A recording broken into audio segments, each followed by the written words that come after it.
শীতকালীন কিছু খাবার আছে যেগুলো আমরা সারা বছর এদিক ওদিক থেকে তো খেয়েই থাকি, কিন্তু শীতকালে যদি একবার না বানিয়ে খাই তাহলে কিন্তু একদম চলে না।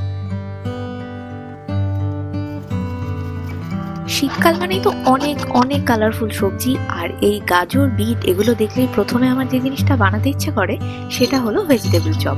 এই ভেজিটেবল চপের রেসিপি এর আগেও আমার চ্যানেলে রয়েছে, কিন্তু ওই যে প্রথমে বললাম শীতকাল মানে এইগুলো বানাতেই হবে।